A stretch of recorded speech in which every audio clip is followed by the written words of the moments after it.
నమస్తే, welcome to Telugu రాజ్యం. నేను సిరి. ఏపీలో ఇప్పుడు చూసుకున్నట్టయితే వీడియో వార్స్ అయితే జరుగుతున్నాయి. రఘురామ కృష్ణరాజు వర్సెస్ సునీల్ కుమార్. సో అసలు ఏం జరుగుతుంది ఏంటి అనేది మనకు వివరించడానికి మనతో పాటు ఉన్నారు ప్రముఖ రాజకీయ విశ్లేషకులు భరద్వాజ్ గారు. నమస్కారం సార్. నమస్తే సార్, ఇప్పుడు చూసుకున్నట్టయితే చాలా రోజుల నుంచి వెళ్ళి రఘురామ కృష్ణరాజు గారు వీడియోస్ ఇస్తున్నారు, సునీల్ గారు కూడా వీడియోస్ ఇస్తున్నారు. ఇప్పుడైతే వీడియో వార్, ఎన్ని రోజులు ఫ్యాన్ వార్ చూసాము, ఇప్పుడు వీడియో వార్ చూస్తున్నాం. అసలు ఏం జరిగింది సార్? ఈ వీడియోస్ వెనకాల కథ ఏంటంటారు అసలు? అంటే సునీల్ కుమార్ గారు మొన్న సుప్రీంకోర్టులో ఆయనకి ఇబ్బందికరమైనటువంటి నిర్ణయం వచ్చింది. రఘురామకృష్ణరాజు గారికి ఇబ్బంది కలిగించేటువంటి ఒక నిర్ణయం సుప్రీంకోర్టు నుంచి వెలువడింది. దీని వెనకాల గొడవ ఏంటంటే, ఈయనకి ఇండ్ భారత్ పవర్ అని ఒక కంపెనీ ఉంది. రఘురామకృష్ణరాజు గారికి ఆయన ఫ్యామిలీ మెంబర్స్ కూడా దానిలో ఉన్నారు, ఆ బోర్డులో ఉన్నారు. ఈయన చైర్మన్ హోదాలో ఉన్నారు. అయితే దాని పేరుతో అంటే వాళ్ళు థర్మల్ పవర్ ఉత్పత్తి చేస్తాము అనే దీంతో వాళ్ళు వివిధ బ్యాంకుల నుంచి లోనులు తీసుకుని అది దాదాపు 900 కోట్లు, 900 కోట్లను దాటి వీళ్ళు రుణాలు తీసుకున్నారు. అలాగే బ్యాంక్ కన్సార్టియం నుంచి కూడా రుణాలు తీసుకున్నారు భారీగానే, 800 కోట్లు అని చెప్తున్నారు.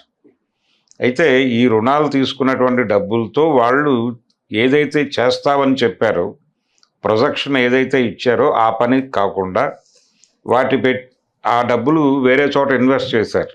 బాండ్స్ ఇలాంటి వాటిల్లో ఇన్వెస్ట్ చేసి వాటిని తనఖా పెట్టి మళ్ళీ రుణాలు తీసుకుని వాటిని ఇక్కడ తనఖా పెట్టిన విషయం తెలియకుండా ఇంకొక చోట తనఖా పెట్టి కూడా డబ్బులు తీసుకుని దాన్ని ఏం చేశారు అనేది ఎవరికీ తెలియదు. కానీ ఈ కంపెనీ పేరుతో విడుదలైనటువంటి రుణాలు అయితే ఏ పని చేస్తామని రుణాలు తీసుకున్నారో ఆ పని జరగలేదు. అలాగే ఈ తిరిగి చెల్లింపులు వ్యవహారం ఉంటుంది, ఆ ఏరియాలో కూడా ఆయన పెద్దగా స్పృహతో వ్యవహరించటం లేదు అని ఆ బ్యాంకుల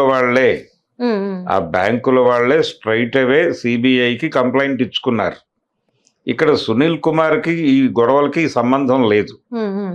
ఇది బ్యాంకుల వాళ్ళు రఘురామకృష్ణరాజు గారి మీద కంప్లైంట్ ఇచ్చుకున్న సందర్భంగా ఈయన ముందస్తు అంటే ఎఫ్ఐఆర్ రిజిస్టర్ చేసేటువంటి పరిస్థితిలో ఈయన కోర్టుని అప్రోచ్ అయ్యాడు రఘురామకృష్ణరాజు గారు.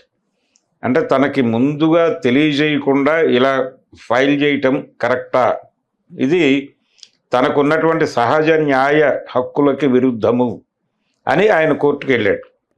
కోర్టు వారు దాన్ని అడ్మిట్ చేశారు, ఈయన ఆర్గ్యుమెంటుని అడ్మిట్ చేశారు. తర్వాత అలా కాదు అంది తెలంగాణ హైకోర్టు. అయిపోయిన తర్వాత ఇక్కడ కోర్టులో ఆయనకు నెగిటివ్గా రాగానే సుప్రీంకోర్టుకి వెళ్ళాడు. ఆయన సుప్రీంకోర్టులో స్టే వచ్చింది ఆయనకి. 2022లో స్టే తెచ్చుకోగలిగాడు. స్టే తెచ్చుకున్న తర్వాత ఇప్పుడు మొన్న సుప్రీంకోర్టు స్టే ఎత్తేసింది. స్టే ఎత్తేసిన సందర్భంగా ఈయన మీద సిబిఐ పెట్టినటువంటి సెక్షన్స్లో 120B ఉంది. అంటే కాన్స్పిరసీ ఉంది ఈ వ్యవహారంలో అని, కుట్రపూరితంగా వ్యవహరించారు ఆయన అని. దాంతోపాటు 420 కూడా ఉంది. 420 అంటే చీట్ చేశారు అని, మోసం చేశారు అని. ఇవి ఆయన మీద పెట్టినటువంటి సెక్షన్స్. ఇది ప్రూవ్ అయిపోతే ఆయన నేరస్తుడు అవుతాడు, అది వేరే గొడవ. ఇంకా ప్రూవ్ కాలేదు, కానీ అక్కడ కేసు అయితే లాంచ్ అయి ఉంది. దానికి సంబంధించి సిబిఐ దర్యాప్తు చేసుకోవడానికి ఏ రకమైనటువంటి న్యాయపరమైన అడ్డంకులు లేవు అని సుప్రీంకోర్టు స్పష్టం చేసేసింది. చేసిన తర్వాత ఇప్పుడు సుప్రీంకోర్టు దర్యాప్తులో కొనసాగితే ఈయన నేరస్తుడిగా ప్రూవ్ అయితే అప్పుడు వ్యవహారం సీరియస్ రేంజ్కి ఎడుతుంది. కానీ కేసు ఫైల్ అయిన సందర్భంగా ఇప్పుడు జనరల్గా ప్రభుత్వోద్యోగుల మీద ఎవరైనా కేసు పెడితే, ప్రభుత్వోద్యోగులు ఏదైనా క్రిమినల్ కేసులో ఇన్వాల్వ్ అయితే వాళ్ళని ముందు సస్పెండ్ చేస్తారు. సస్పెండ్ చేసిన తర్వాత వాళ్ళకి సగం జీతమే ఇస్తారు. అప్పుడు ఒకవేళ ఆ కేసులో వాళ్ళు నిర్దోషి అని ప్రూవ్ అయితే అప్పుడు మిగిలిన జీతాలు, అప్పుడు కట్ చేసిన జీతం అంతా కల్పిస్తారు. ఇది జనరల్ ప్రొసీజర్. అలాగే ఈయనకి సంబంధించి ఇప్పుడు ఈ వ్యవహారం సుప్రీంకోర్టు నుంచి ఎప్పుడైతే ఈయన మీద నెగిటివ్ ఒపీనియన్గా కూడా చూడాల్సిన అవసరం లేదు, ఈయన అడిగినటువంటి ప్లీని సుప్రీంకోర్టు కొట్టేసింది. అంటే స్టే తొలగిస్తున్నాము, దర్యాప్తు చేసుకోవడానికి అభ్యంతరం లేదని చెప్పింది. అది రఘురామకృష్ణరాజుకి నెగిటివ్ డెసిషన్. ఎప్పుడైతే ఆ నెగిటివ్ డెసిషన్ వచ్చిందో, అంటే ప్రభుత్వం తరఫున తుషార్ గారు వాదించారు, ఈయన తరఫున ఒక నాయుడు గారు వాదించారు. ఆ వాదనలు విన్న తర్వాత సుప్రీంకోర్టు చెప్పినటువంటి డెసిషన్ అది వచ్చేసిన తర్వాత దాని మీద సునీల్ కుమార్ గారు ఒక వీడియో చేశారు. సునీల్ కుమార్ అనేటువంటి పోలీస్ అధికారికి ఈయనకి చాలా పాత గొడవలు ఉన్నాయి. పాత గొడవలు అంటే గత ప్రభుత్వ హయాంలో ఈయన్ని అరెస్ట్ చేశారు. ఈ అరెస్టు జరిగినటువంటి నేపథ్యం, ఈయన కులపరమైనటువంటి విద్వేషాలు రెచ్చగొడుతున్నాడు రఘురామకృష్ణరాజు గారు అనేది ప్రధానమైనటువంటి ఎలిగేషన్. ఆ సందర్భంగా ఆ టైంలో జరిగిన అరెస్టులో ఆయన మీద 3rd డిగ్రీ ఉపయోగించారు అనేది ఆయన క్లైము. ఆయన దాని మీద కోర్టుకు వెళ్ళాడు. ఆ కేసుని వైసీపీ గవర్నమెంట్ ఉన్న రోజుల్లో సీరియస్గా పట్టించుకోలేదు, కానీ కూటమి ప్రభుత్వం వచ్చిన తర్వాత పట్టించుకున్నారు, ఆయన సస్పెండ్ చేశారు. అంటే ఆయన జనరల్గా సర్వీస్లో ఉన్నటువంటి వాళ్ళు ప్రభుత్వానికి సంబంధించినటువంటి పదవుల్లో ఉన్న వాళ్ళ మీద కామెంట్ చేయటం అంటే అది నేరుగా ప్రభుత్వం మీద కామెంట్ చేసినట్టుగానే భావించాల్సి వస్తుంది. కాబట్టి ఆయన సర్వీస్ నిబంధనలకి ఉల్లంఘించాడు అని ఒక క్లెయిమ్ చేసుకోవడానికి అవకాశం ఉంది ఈయనకి, రఘురామకృష్ణరాజుకి ఉండి. ఇలాంటి అవకాశం ఈయనకు ఉందని తెలిసినప్పటికీ ఆల్రెడీ సస్పెన్షన్లో ఉన్నటువంటి సునీల్ కుమార్ ఈ సుప్రీంకోర్టులో డెసిషన్ రాగానే ఒక వీడియో చేశాడు. ఆ వీడియోలో తన సస్పెన్షన్కి కారకుడైనటువంటి రఘురామకృష్ణరాజు గారు, ఆయనకి సుప్రీంకోర్టు ఇలాంటి ఒక జడ్జిమెంట్ ఇచ్చింది, ఆ జడ్జిమెంట్లో చెప్పిన ప్రకారం ముందుకెడితే ఆయన అరెస్ట్ అవుతాడు, అంటే ఆయన రుణం తీసుకున్నటువంటి మాట వాస్తవం, ఏమీ జరగని మాట వాస్తవం, ఈ డబ్బులు పక్కదారి పట్టించారు అనేది వాస్తవం, అంటే కనిపిస్తున్న మేరకు. రేపు దర్యాప్తులోకి వెళితే సిబిఐ దర్యాప్తులో అసలు ఇవేమి తీసుకోలేదని చెప్తుందా అనేది వేరే గొడవ. కానీ రుణం తీసుకున్నాడని బ్యాంకులు కదా చెప్తోంది, సునీల్ కుమార్ కాదు. సునీల్ కుమారో వైఎస్ జగన్మోహన్ రెడ్డో కాదు, బ్యాంకుల వారు వీరికి రుణములు ఇచ్చాం మేము, అవి దారి మళ్ళాయని మేము అనుకుంటున్నాము. వారు వాటితో వివిధ బాండ్లు గట్రా కొనుగోలు చేసి వాటిని ప్లెడ్జ్ పెట్టి కూడా రుణాలు తీసుకున్నారు విడిగా. ఇందులో రకరకాల బ్యాంకులు ఇన్వాల్వ్ అయినాయి, స్టేట్ బ్యాంక్ ఆఫ్ ఇండియాతో సహా. ఈ బ్యాంకులన్నీ ఇలా రుణాలు తీసేసుకున్నాడు ఈయన విశృంఖలంగా. రేపొద్దున ఈయన గనక చెల్లించకపోతే, లేదు ఈయన చేతులు ఎత్తేస్తే, లేదు ఐపీ పెట్టేస్తే, ఇన్సాల్వెన్సీ అంటారు, ఈ ఇన్సాల్వెన్సీ పిటిషన్ దాఖలు చేస్తే అప్పుడు ఏమిటి పరిస్థితి? అప్పుడు ఆ బ్యాంకుల మీద ప్రెజర్ పెరుగుతుంది. అంటే 900 కోట్లు కన్సార్టియం నుంచి వచ్చినటువంటి 800 కోట్లు, ఈ రెండు ఫిగర్స్ కనిపిస్తున్నాయి. అంటే ఈ స్థాయి భారాన్ని కోర్టులు ఎలా తీసుకుంటాయి? డిపాజిట్లు ఇలాంటి వాటిని ఎగ్గొడితే ఏమిటి పరిస్థితి?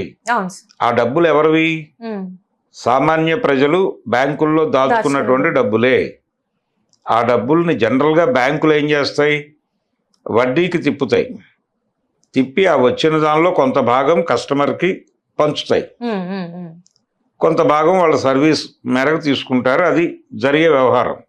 మీరు ఇచ్చిన డబ్బులు, బ్యాంకులో ఇచ్చిన డబ్బులు బ్యాంకులో అలా డిపాజిట్లో పెట్టేస్తే, అంటే లాకర్లో పెడితే గుడ్లు పెట్టవు కదా, అవి సర్క్యులేట్ చేయాలి. అవి సర్క్యులేట్ చేసినప్పుడు ఇలాంటి వాళ్ళకి ఇస్తే ఆ డబ్బులు గనక పోతే ఎవరు నష్టపోతారు? ప్రజలందరూ నష్టపోతారు. కాబట్టి ప్రజా ప్రయోజన రీత్యా ఈ కేసుని సీరియస్గా పట్టించుకుని సిబిఐ పర్సూ చేస్తే ఆయన నేరస్తుడిగా ప్రూవ్ అయితే జైలుకి వెళ్ళిపోయినా నష్టమే జనాలకి. కాబట్టి నేను ఇది పబ్లిక్ ఇంట్రెస్ట్తో ఈ వీడియో చేస్తున్నాను. నా సస్పెన్షన్కి కారణమైనటువంటి వ్యక్తి ఇంత దుర్మార్గుడు అంటూ ఒక వీడియో చేసి ఆయన సోషల్ మీడియాలో పెట్టాడు. ఈ వీడియో చేయడానికంటే ముందు ఈ కోర్టు నిర్ణయం రాగానే ఆయన ఫేస్బుక్లో మొదట ఒక ఇది రాశాడు, ఒక వ్యాసం. ఈ మొత్తం చరిత్ర చెబుతూ రఘురామకృష్ణరాజు గారు వర్సెస్ సిబిఐ వయా బ్యాంకులు జరిగిన గొడవ అంతా రాశాడు ఆయన. ఆ రాసిన దాని మీద ఈయన రియాక్ట్ అయ్యాడు రఘురామకృష్ణరాజు గారు. ఆ సందర్భంగా ఈయన వీడియో చేశాడు. ఈ వీడియో మీద ఆయన కౌంటర్ వీడియో చేశాడు. చేసి ఇతను వ్యవహరించిన తీరు పట్ల, ఇతను కూడా కుల సమస్య పట్ల ఆయన వ్యవహరించిన తీరు పట్ల కూడా ఈయన కామెంట్స్ చేశాడు రఘురామకృష్ణరాజు గారు.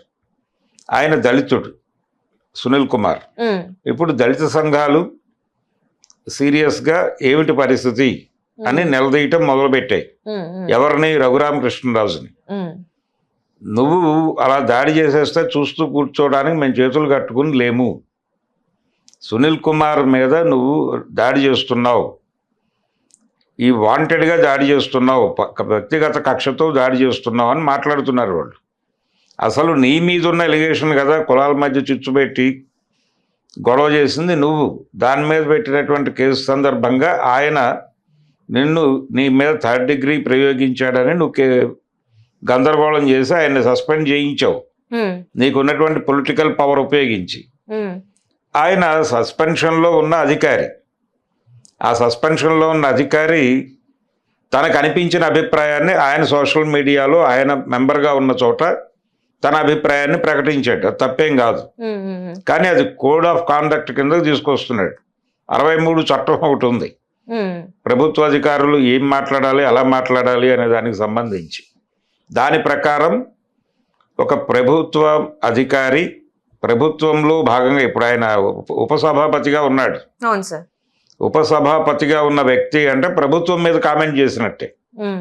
కాబట్టి అది సర్వీస్ నిబంధనలకు విరుద్ధము అనే దాని మీద క్లెయిమ్ చేసి గొడవ చేద్దామని చూస్తున్నాడు ఈయన రఘురామకృష్ణరాజు గారు. ఒకవేళ మీరు అలా గొడవ చేస్తే మేము అంతకంటే సీరియస్గా మీ మీద గొడవ చేయాల్సి వస్తుంది. మ్యాక్సిమం ఏం జరుగుతుంది, ఆల్రెడీ సస్పెన్షన్లో ఉన్నాడు ఆయన, ఉద్యోగం పోతుంది, అంతే కదా.